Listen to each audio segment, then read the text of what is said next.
इन दिनों शहर व आसपास आत्महत्या के काफ़ी मामले सामने आ रहे हैं। ये वाकई गंभीर चिंता का विषय है।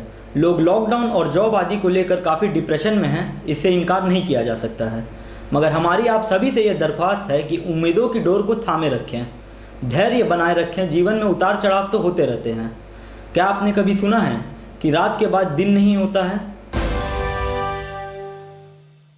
नमस्कार, आप देख रहे हैं न्यूज़ टाइम्स और मैं हूं आर्यन गुप्ता। आइए खबरों के सिलसिले में आगे बढ़ने से पहले एक नज़र डालते हैं आज की सुर्खियों पर। 3 वर्षीय बच्चे का अपहरण, दुष्कर्म और हत्या मामले में तीनों आरोपी दोषी करार, सजा का ऐलान 15 को। चांडिल पुलिस ने आपराधिक घटना को अंजाम देने जा रहे 2 शातिर बदमाशों को पकड़ा। आयकर कर्मचारी महासंघ का वार्षिक चुनाव संपन्न, नरेंद्र कुमार कर्ण बने अध्यक्ष। भुयाडीटाल में जेनेसी का छापा, 100 बोरा प्रतिबंधित प्लास्टिक जब्त। और राज्य में मानसून ने दी दस्तक, बूंदाबांदी आरंभ। और अब खबरें विस्तार से। टाटानगर स्टेशन से 3 वर्षीय बच्ची को अगवा कर दुष्कर्म करने और उसकी निर्मम हत्या करने के मामले में 3 आरोपियों को जमशेदपुर कोर्ट ने दोषी करार दिया है। अब 15 जून को उन्हें सजा सुनाई जाएगी।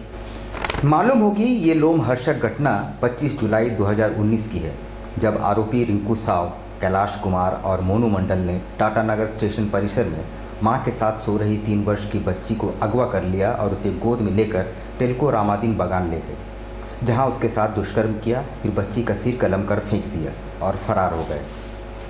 पुलिस ने सिर को बहुत दिन बाद बरामद किया। जमशेदपुर कोर्ट के अपर न्यायाधीश सुभाष प्रसाद की अदालत ने तमाम दलीलें सुनने के बाद तीनों आरोपियों को दोषी करार दिया है। अब इंतज़ार 15 जून का है, जब इनकी सज़ा मुकर्रर की जाएगी। संभवतः फांसी या फिर आजीवन कारावास की सज़ा सुनाई जा सकती है।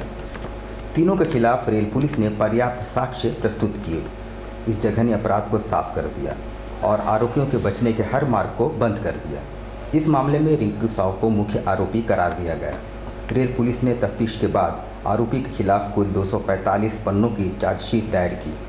तीनों आरोपी वर्तमान में साहेबगंज जेल में बंद है, जिनके खिलाफ धारा 366A, 376D, 120B, 302, 419, 370 और धारा 34 समेत पॉक्सो एक्ट के तहत मुकदमा दायर है। घटना 25 जुलाई की है और रेल पुलिस के 100 से ज़्यादा जवानों ने 9 अगस्त को रामाधीन बागान के फिल्टर प्लांट के पास से बच्ची का डिकम्पोस्ट शव को बरामद किया, जिसे कुत्ते नोच रहे थे। बाद में शव का DNA टेस्ट भी कराया गया ताकि ये कंफर्म हो सके कि शव उसी बच्ची का है। चांडिल पुलिस ने चोरी की घटना को अंजाम देने जा रहे बाइक सवार 2 बदमाशों को धर दबोचा है। दोनों बदमाश कपाली के गौस नगर के रहने वाले हैं। पकड़े गए एक बदमाश का नाम शब्बीर आलम और दूसरे का नाम मोहम्मद अशरफ अंसारी है। उनके पास से जब्त बाइक भी चोरी की निकली, जिसे पिछले दिनों चांडिल बाजार से चुराया गया था। इन दोनों शातिर चोरों का एक साथी भी है, जिसका नाम शाहिद है, जो मानगो का रहने वाला है, जो फिलहाल फरार है। पुलिस उसकी तलाश में छापामारी कर रही है। इन तीनों की मुलाकात घागीडी जेल में हुई थी, जहाँ उन्होंने अपराध का योजना बनाई। शब्बीर आलम और शाहिद का आपराधिक रिकॉर्ड है। जमशेदपुर आयकर कर्मचारी महासंघ का वार्षिक चुनाव गहमा गहमी के बीच संपन्न हुआ। नरेंद्र कुमार ने अपने निकटतम प्रतिद्वंदी को मात्र 1 वोट से हराकर अध्यक्ष पद पर काबिज हुए। गुरुवार को जमशेदपुर कर्मचारी महासंघ का वार्षिक चुनाव गहमागहमी के साथ संपन्न हुआ।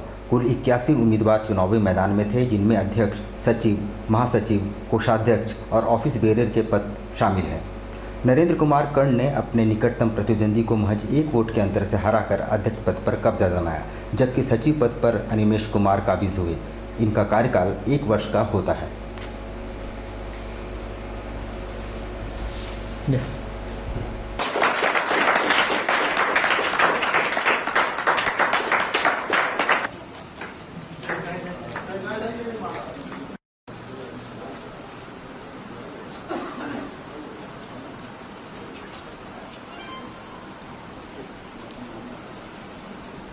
कमेटी को देखिए ना, ये हमारे पुराने टीम की जीत है और हमारे जितने भी मेंबर हैं वो उन सभी में जिसने मुझे वोट दिया या नहीं दिया, मैं सभी के लिए काम करूंगा। पिछले से हमारा कार्यकाल में भी हमने उसी प्रकार से काम किए थे और इस बार भी हम उसी अनुसार ही काम करेंगे। जमशेदपुर में जितने हमारे सदस्य हैं तो उनकी हर छोटी समस्या को मैं पिछले कार्यकाल में भी अपने ढंग से 98% कार्य कराने में सफलता हासिल की है। गुप्त सूचना के आधार पर जमशेदपुर अधिसूचित क्षेत्र समिति की एक टीम ने बुधवार को भुइयांडीह के एक टाल में छापामारी करते हुए करीब 100 बोरे प्रतिबंधित प्लास्टिक को जब्त कर लिया।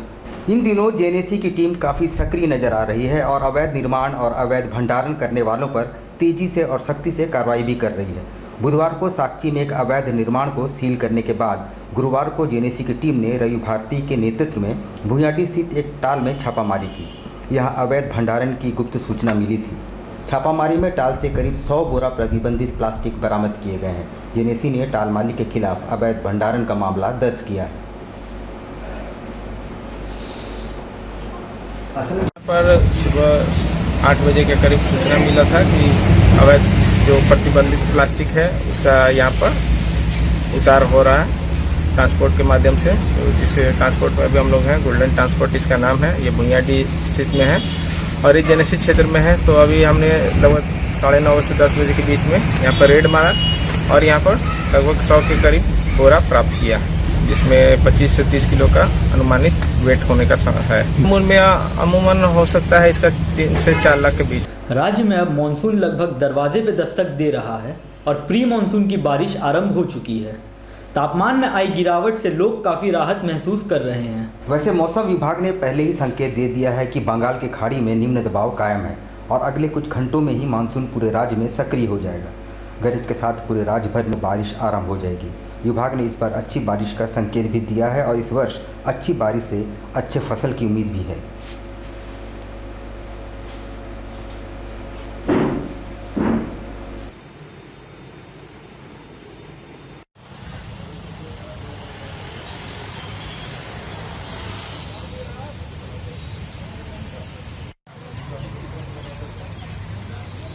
अब लेते हैं एक छोटा सा ब्रेक। आप कहीं मत जाइएगा। ब्रेक के बाद खबरों के सिलसिले को आगे बढ़ाएंगे हमारे सहयोगी Ashfaq.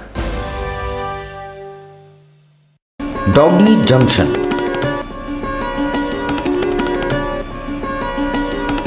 We know the need of your royal mate.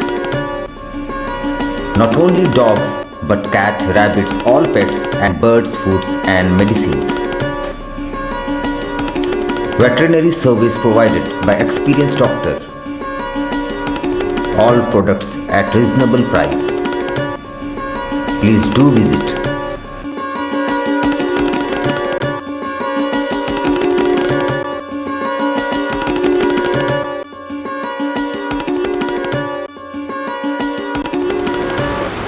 मुझे डॉगी जंक्शन में आके डॉगी का हर सामान मिलता है, हर फूड मिलता है, हर टॉयज़ मिलता है, हर मेडिसिन डॉक्टर अवेलेबल रहता है और मार्जिन रेट पे मिलता है।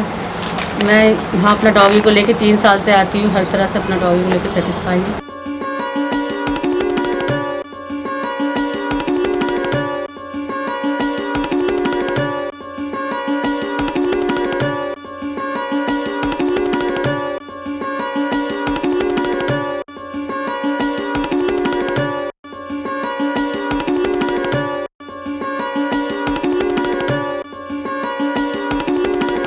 हमारा doggy junction Kadma Gautam apartment में स्थित है।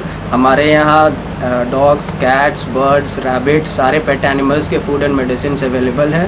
हमारे यहाँ एक्सपीरियंस डॉक्टर्स भी अवेलेबल है और सारे कुछ प्रोडक्ट्स एक रीज़नेबल प्राइस में मिल। आप एक बार हमें सेवा करने का मौका दें और एक बार ज़रूर पधारें।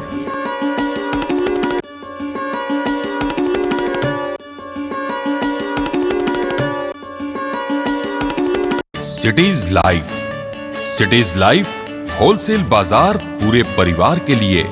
अब अच्छे दिन आ गए हैं। जमशेदपुर में होलसेल रेट पर कपड़ों की करें खरीदारी।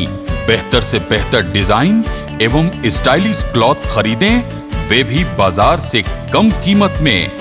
आया जमाना नारियों के आजादी का, हम भी देते हैं साथ। एक से बढ़कर एक डिजाइनों के साड़ियां लेकर, चाहे लेनी हो बनारसी साड़ी, कांजीवरम, तांत, जामदनी, सिल्क, कॉटन साड़ी या फिर फैंसी साड़ी, सभी के कलेक्शन का है विशाल भंडार। बच्चों के jeans, T shirt, shirt, sherwani, बच्चियों के लिए भी है खास frock, kurti, suit, T shirt, jeans.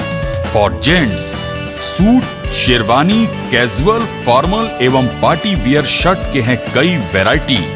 For ladies salwar suit piece, kurti, suit, lehenga और साथ में है फैंसी टॉप। रिश्ता क्या कहलाता है, साथियां, काला टिक्का जैसे मशहूर सीरियल के साड़ियां एवं लहंगा चुन्नी भी मिलते हैं। सिटीज लाइफ, जहां है सभी के लिए कुछ न कुछ। तो करनी हो खरीदारी पूरे परिवार के लिए, एक बार अवश्य आएं। Cities life, station road, opposite pani tank, Jugsalai, Jamshedpur.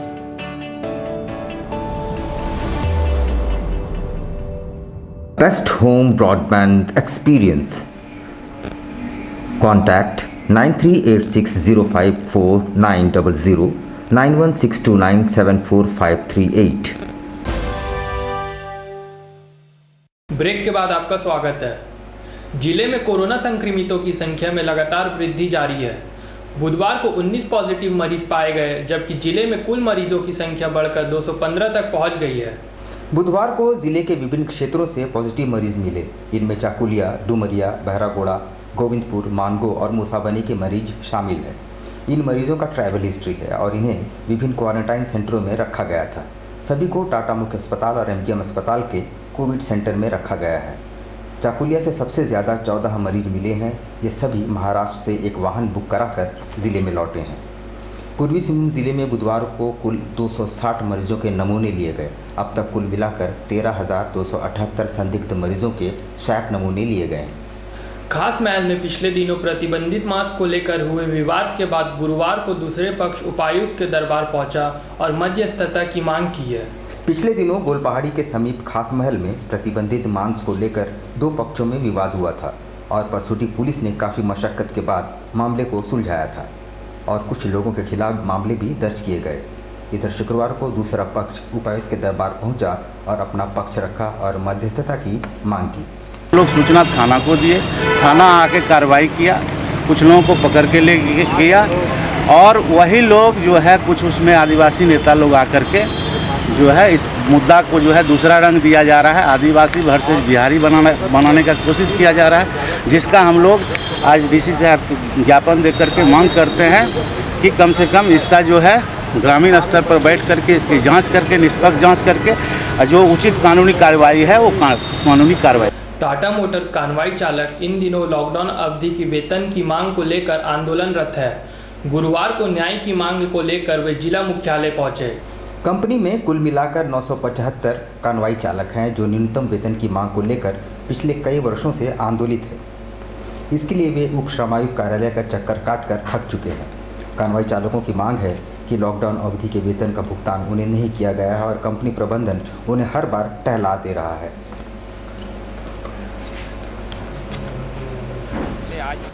हम लोग उपायुक्त महोदय के पास आए हैं कि इसका फैसला आप कीजिए कि अगर कनवाई चालकों को पैसा नहीं मिलेगा तो कनवाई चालक हाथ पे हाथ धर के नहीं बैठेगा, फिर इसी का सामने बैठेगा।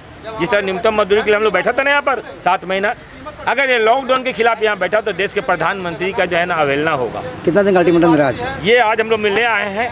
आज मिलने के बाद ये तय हो जाएगा और फिर हम लोग निश्चित रूप से बैठेंगे। लॉकडाउन में ई रिक्शा चालकों की दशा काफी दयनीय हो गई है और उनके परिवारों के समक्ष भूखमरी की नौबत आ गई है।